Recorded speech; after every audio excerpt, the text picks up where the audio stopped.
الحمد لله نحمده ونستعينه ونستغفره ونستهديه ونعوذ بالله من شرور أنفسنا ومن سيئات أعمالنا من يهده الله فلا مضل له ومن يضلل فلا هادي له أشهد أن لا إله إلا الله وحده لا شريك له وأشهد أن محمدًا عبده ورسوله أما بعد أوصيكم وأوصي نفسي بتقوى الله تعالى وطاعته. Tunamshukuru Allah subhanahu wa ta'ala na kumtakia rehma na amani kiongozi wetu, mwalimu wetu, kipenzi wetu Bwana Mtume Muhammadin sallallahu alayhi wasallam.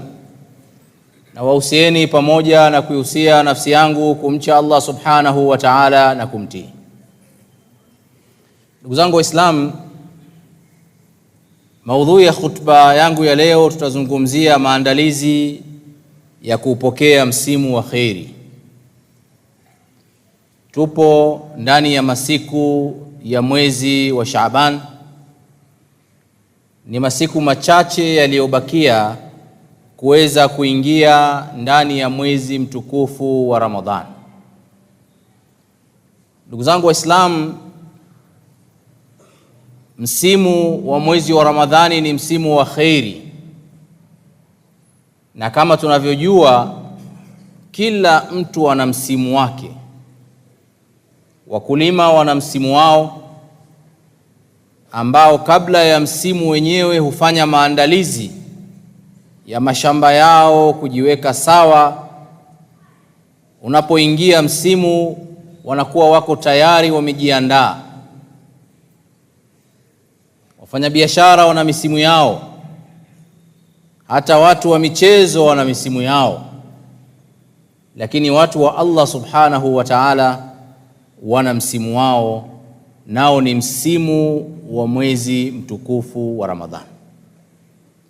Yamebakia masiku machache ambayo mimi na wewe tunatakiwa tujiandae kuweza kufaidika na msimu huo kwa kuupokea hali ya kuwa tunajifahamu, tunajitambua na tumejiandaa kisaikolojia ili fadhila zinazopatikana ndani ya masiku yao ya mwezi wa Ramadhani tuweze kuyapata. Ndugu zangu Waislamu, katika maisha yote utakayoishi hapa duniani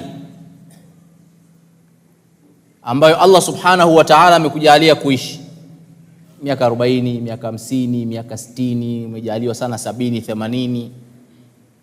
Hakuna masiku bora katika umri wako kama masiku yaliyomo ndani ya mwezi mtukufu wa Ramadhani. Masiku yote mengine hayana uzito wowote mbele ya Allah subhanahu wa ta'ala, kama ambavyo masiku yaliyomo ndani ya mwezi wa Ramadhani yana uzito katika maisha ya mmoja miongoni mwetu. Siku 30 za kila mwaka, siku 30 za kila mwaka ambao mwaka una siku karibu 363. Siku 30 za kila mwaka ni bora kuliko siku zote za mwaka ambao zimo ndani ya mwezi mtukufu wa Ramadhani. Elewa kwamba ndugu yangu Muislamu, akiba kubwa ya a'mal zako ambazo unazitanguliza mbele ya Allah subhanahu wa ta'ala ni akiba ya zile amali unazozifanya ndani ya mwezi wa Ramadhani. Yani ukifika mbele ya Allah subhanahu wa ta'ala utashangaa kuona graph imepanda ndani ya mwezi mmoja kuliko siku nyingine zote, na mpaka utajuta kwamba ningekuwa naelewa kwamba graph inapanda hivi ndani ya mwezi wa Ramadhani, ningekuwa nasubiri mwezi wa Ramadhani kwa hamu. Lakini kwa sababu hatuone hizo graph, saa nyingine tunachukulia masiku yaliyomo ndani ya mwezi mtukufu wa Ramadhani kama vile masiku ya kawaida tu, na ndio maana tunakuwa hatujiandai, na hata Ramadhani inapoingia inaondoka na sisi hatujafaidika na yale masiku. Kwa hiyo uwekezaji wetu mkubwa, kama tunakusudia katika uwekezaji wa mambo ya kheri ambayo tutayakuta mbele ya Allah subhanahu wa ta'ala, basi msimu wa uwekezaji ndio unaokuja. Allah akinijalia mimi na wewe ndugu yangu Muislamu kuingia ndani ya mwezi wa Ramadhani, huu ndio msimu wa kuwekeza ili faida za uwekezaji wetu tuzikute mbele ya Allah subhanahu wa ta'ala zikiwa zimelipwa bila hesabu. Ushindani wa kweli, ndugu zangu Waislamu, upo ndani ya mwezi mtukufu wa Ramadhan. Kama tunataka tushindane katika mambo ya khairi, hapa ndio nafasi yako mbele ya Allah subhanahu wa ta'ala inabadilika. Hii, ndugu zangu Waislamu, inaonyesha umuhimu wa masiku ambayo sisi tunayasubiri. Sio masiku ya kawaida, ni masiku ya upendeleo ambayo Allah subhanahu wa ta'ala ametupa. Katika hadithi ya Talha ibn Ubaidullah, ni kisa ambacho Talha anakihadithia, anasema kuna ndugu wawili walikwenda kwa Mtume sallallahu alayhi wasallam, wakana islamuhuma jami'an, na wote walikwenda wakasilimu mbele ya Mtume sallallahu alayhi wasallam. Katika hao ndugu wawili waliosilimu mbele ya Mtume sallallahu alayhi wasallam, kana ahaduhuma ashaddu ijtihadan min sahibi, mmoja wao alikuwa na juhudi kubwa katika dini, yuko mstari wa mbele katika dini kuliko ndugu yake mwingine. Lakini yule mujtahid, ikatokea vita vya Kiislamu, akawa mstari wa mbele, akajitokeza, akaenda katika vile vita vile, akafa shahidi. Yule ndugu yake hakujitokeza. Lakini baada ya mwaka mmoja ya kifo cha yule wa kwanza, yule wa pili naye akafariki. Hapa ndio Talha anazungumzia, anasema nikaoteshwa usiku kwamba nimechukuliwa mimi nikapelekwa peponi, lakini kufika katika mlango wa pepo nikawakuta wale ndugu wawili, huyu aliyokufa katika vita na yule aliyokufa baada ya mwaka mmoja, wamesimama.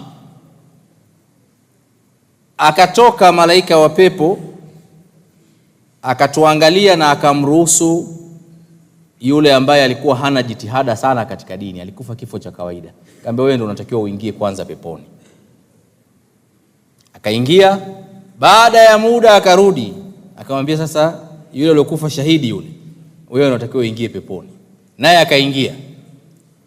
Akarudi mara ya tatu, akaniangalia, akaniambia wewe bado hujafa, rudi zako.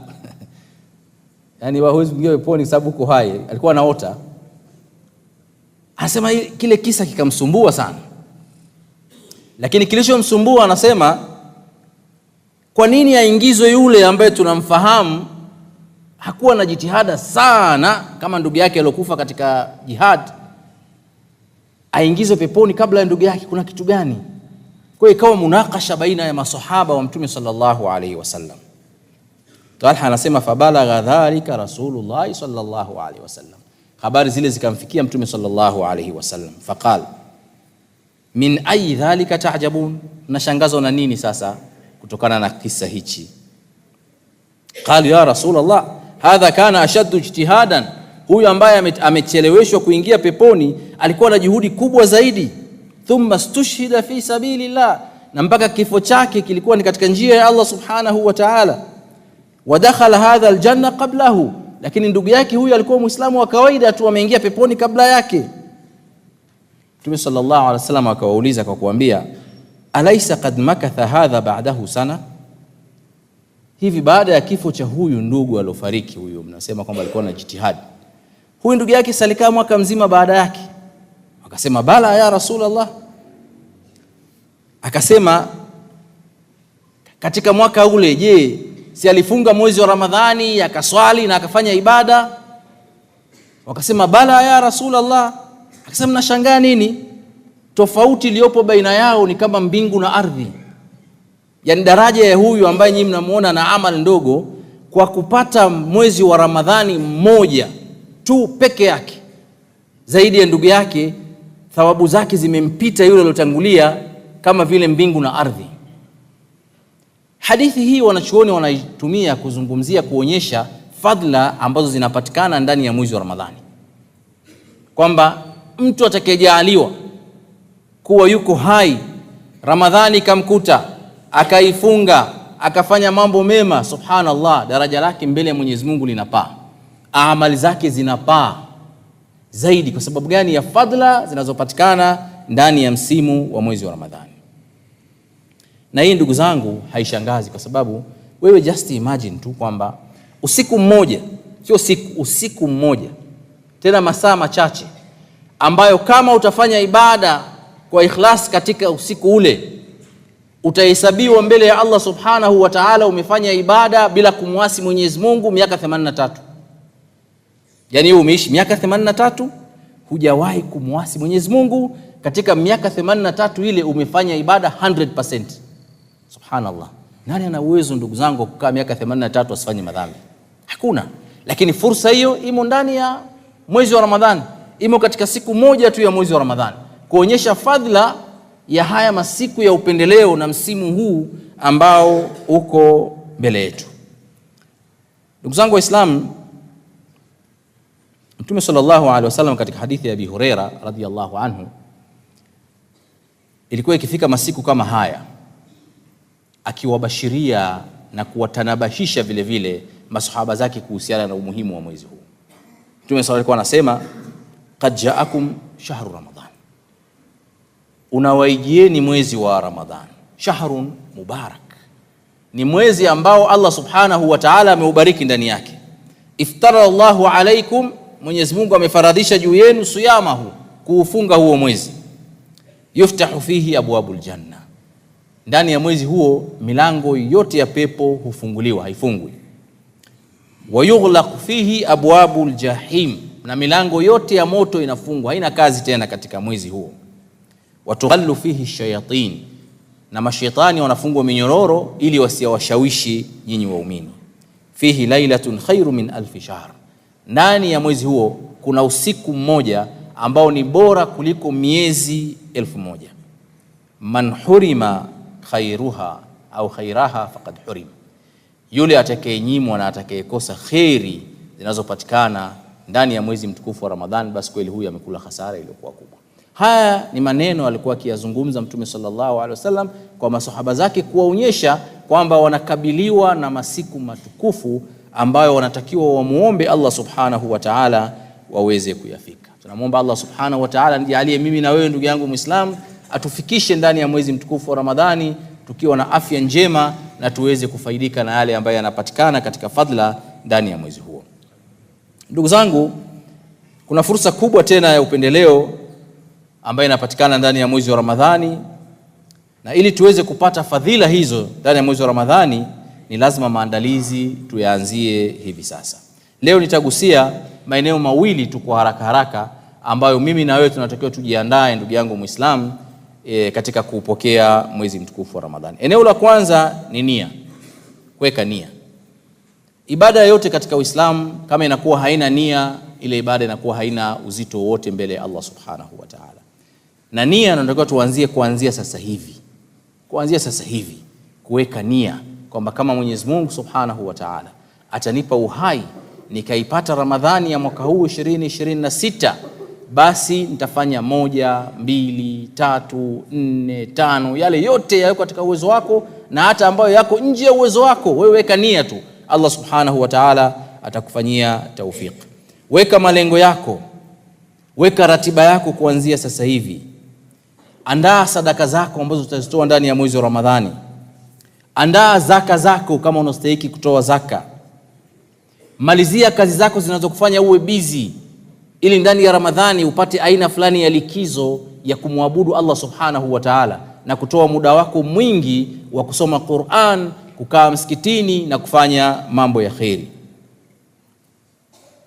Katika hadithi ya Abi Huraira amesema Allah subhanahu wa ta'ala katika hadithi qudsi, idha hamma abdi bihasanatin, mja wangu akikusudia akaweka nia ya kufanya jema moja, fa aktubuha lahu hasana, kabla hajalifanya mimi namwandikia ameshafanya lile jema moja. Fa in amilaha, akilitekeleza lile jema, faktubuha lahu bi'ashri amthaliha, basi muandikieni mara 10, yani wema mara 10. Ukinuia tu Allah subhanahu wa ta'ala anakuandikia jema moja kwa nia ambayo umeinuia. Wa idha hamma bisayyi'a, lakini akiweka nia ya kufanya maovu, fala taktubuha, basi kwanza msiliandike. Fa in amilaha, akilifanya lile kosa, faktubuha bimithliha, basi liandikeni ni kosa moja aliyolifanya. Fa in lam ya'mal bihadhi faktubuha lahu hasana, lakini asipofanya lile kosa alilokuwa amelikusudia, basi muandikieni jema, kwa sababu alinuia kufanya ovu lakini akaliacha, basi kwa kuacha kufanya uovu anastahili kupata jema. Hii inatufundisha ndugu zangu Waislamu umuhimu wa kuweka nia kuanzia sasa hivi. Umri wetu upo katika mikono ya Allah subhanahu wa ta'ala. Ni wangapi ambao wana mipango yao ndani ya mwezi wa Ramadhani, lakini Allah anawachukua kabla Ramadhani haijafika. Lakini kama uliweka nia kwamba mimi nitaswali tarawehe, nitaswali swala 5 zote, nitafuturisha, nitatoa sadaka, nitaunganisha undugu, nitawasamehe ndugu zangu, Allah akakuchukua, yote uliyoyanuia unaandikiwa katika mizani yako, kwa sababu ulishaweka nia. Kwa hiyo tutangulize kuweka nia ya kufanya amali njema ndani ya mwezi mtukufu wa Ramadhan, ili kama Allah subhanahu wa ta'ala anatuchukua, tayari tumetanguliza amali zetu. Lakini kama atatupa uhai tukazifanya, atatulipa maradufu, kwa sababu ameahidi kwamba atalipa zaidi ya mara 10. Hilo ni jambo la mwanzo, kuweka nia. Jambo la pili ni tauba, kutubia madhambi yetu ambayo tumeyafanya, ili mwezi wa Ramadhani unapoingia utukute tupo katika mahusiano mazuri na Allah subhanahu wa ta'ala. Tumejitambua kwamba sisi ni wanadamu, sisi ni madhaifu, tumemkosea Mwenyezi Mungu subhanahu wa ta'ala, tumezikosea nafsi zetu, tumefanya madhambi, na ndiyo tabia ya kibinadamu kuweza kutubia tauba ya kweli katika ibada zetu tunazozifanya na kumwomba Mwenyezi Mungu subhanahu wa ta'ala maghfira. Hili ni jambo ambalo litatusaidia mwezi wa Ramadhani unapoingia, tayari tuna mahusiano mazuri na tayari nyoyo zetu zimeshalainika kuweza kupokea rahma na barakati ambazo zinapatikana ndani ya mwezi mtukufu wa Ramadhani. Ndugu zangu Waislamu, katika hadithi ya Abi Huraira anasema Mtume sallallahu alaihi wasallam, walladhi nafsi biyadihi, na hapa kwa yule ambaye nafsi yangu iko mikononi mwake, lau lam tudhnibu, kama nyinyi hamtofanya madhambi, la dhahaba Allahu bikum, Mwenyezi Mungu angewaondoeni katika mgongo wa ardhi, wala jaa biqaumin yudhnibun, na angewaleta wanadamu wengine ambao wanafanya madhambi, fayastaghfiruna Allah, wakishafanya madhambi wanamuomba Mwenyezi Mungu msamaha, fayaghfiru lahum, na Mwenyezi Mungu anawasamehe. Kwa hiyo kufanya madhambi ni katika tabia ya kibinadamu, lakini mbora wa mwenye kufanya madhambi ni yule anayekumbuka yuko Mola anayetakiwa kutubia kwake. Kwa hiyo kabla haujafika mwezi mtukufu wa Ramadhan, kukawa kuna vikwazo vya uzito wa madhambi katika nyoyo zetu, muda wa kutubia ni hivi sasa, na kumlilia Mwenyezi Mungu subhanahu wa ta'ala atusamehe. Ndugu zangu, Mwenyezi Mungu subhanahu wa ta'ala anasema katika Qur'an, qul, sema wewe Muhammad kuambia waja wangu, ya ibadi alladhina asrafu ala anfusihim, enyi waja wangu ambao mmefanya israf katika nafsi zenu, la taqnatu min rahmatillah, msikate tamaa na rehema ya Allah subhanahu wa ta'ala, inna Allaha yaghfiru dhunuba jami'an, kwa sababu Mwenyezi Mungu anasamehe madhambi yote, innahu huwal ghafurur rahim, hakika Mwenyezi Mungu ni mwingi wa maghfira na mwingi wa huruma. Haya ni maneno ya Allah subhanahu wa ta'ala. Na sababu ya kuteremshwa aya hii, sababu nuzuli yake, Ibn Abbas anahadithia, anasema walikuja watu kwa Mtume sallallahu alaihi wasallam, lakini wakaogopa kuingia katika Uislamu. Wakamwambia, ya Muhammad, hii dini ambayo unailingania ni haki, lakini tunaogopa kuingia katika Uislamu. Mtume sallallahu alaihi wasallam akauliza kwa nini? Akasema, tumefanya madhambi huko nyuma, tumeua, tumedhulumu, yani tumefanya madhambi ambayo kusema kweli tunahisi kwamba hatuwezi kusameheka. Kana kwamba wanataka kusema kwamba tukiingia katika Uislamu hatutasamehewa, bali tutauchafua Uislamu. Kabla Mtume hajawajibu sallallahu alaihi wasallam, Jibril yuko mbele yake, subhanallah, anamletea aya inatoka mbingu ya 7 kwa Allah subhanahu wa ta'ala.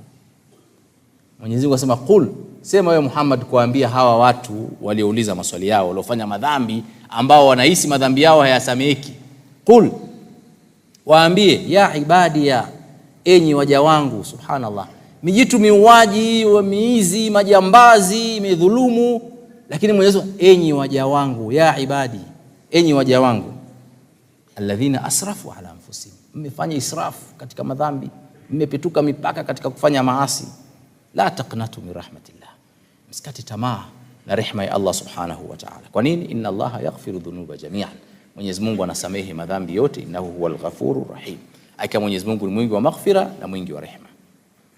Kwa ndugu yangu Muislamu, usione madhambi yako yakawa ni kikwazo baina yako wewe na tauba.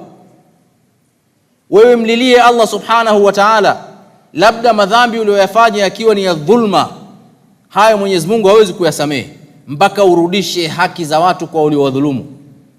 Lakini kama ni madhambi ya kumkosea Allah subhanahu wa ta'ala, kumwasi Allah subhanahu wa ta'ala, yako mbele ya Mwenyezi Mungu subhanahu wa ta'ala, haya na yasamehe yote, isipokuwa yale ambayo yanahusiana na haki za viumbe, kuwadhulumu, kuwaibia, kuwachafulia majina yao, kuwasingizia uongo.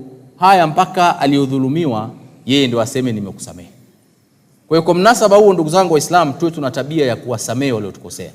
Kinyume cha hivyo, tauba zao zitakuwa bado zinaning'inia, kwa sababu Mwenyezi Mungu hatawasamehe mpaka wewe umsamehe. Kwa kama unajua kuna mtu alikukosea na una uwezo wa kumsamehe, nawe ni fursa nzuri katika maandalizi ya mwezi mtukufu wa Ramadhan kumsamehe aliyekukosea, kumuondoshea dhima mbele ya Allah subhanahu wa ta'ala. Toba, ndugu zangu Waislamu, ni agizo la Mwenyezi Mungu subhanahu wa ta'ala. Mtume sallallahu alaihi wasallam katika hadithi ya Abi Huraira anasema, wallahi inni la astaghfirullah wa atubu ilayhi fil yawmi akthar min 70 marra. Haya ni maneno ya Mtume sallallahu alaihi wasallam, na hapa kwa Mwenyezi Mungu, mimi hutaka maghfira na kutubia kwa Mwenyezi Mungu kwa siku moja zaidi ya mara 70. Huyu ni mtume aliyosamehewa madhambi yake yaliyotangulia na yanayokuja. Ndio kiumbe wa kwanza atakayeingia katika pepo ya Allah subhanahu wa ta'ala. Lakini kwa siku moja analeta istighfar kwa Mwenyezi Mungu subhanahu wa ta'ala 70 mara. Hii inatufundisha nini? Mimi na wewe ambao sio mahsumin tunafanya madhambi. Ikiwa mtume ana wasiwasi kwamba inawezekana katika siku moja amefanya madhambi 70, mimi na wewe tukao tumefanya madhambi mangapi katika siku moja? Tunatakiwa tulete istighfar mara ngapi katika siku tuliokuwa nayo? Kwa haya ni maandalizi mazuri, ndugu zangu Waislamu, ya kufanya istighfar katika masiku haya tulionayo, ili mwezi wa Ramadhani unapoingia utukute tupo nyoyo zetu zimelainika, tumetubia kwa Allah subhanahu wa ta'ala, tumejuta kutokana na makosa tunayoyafanya, na hapo ndio imani na baraka za Allah subhanahu wa ta'ala zitashuka katika nyoyo zetu. Barakallahu li wa lakum bil Qur'anil Karim wa nafa'ani wa iyyakum bidhikril hakim. أقول قولي هذا وأستغفر الله لي ولكم فاستغفروه وأنتم موقنون بالإجابة.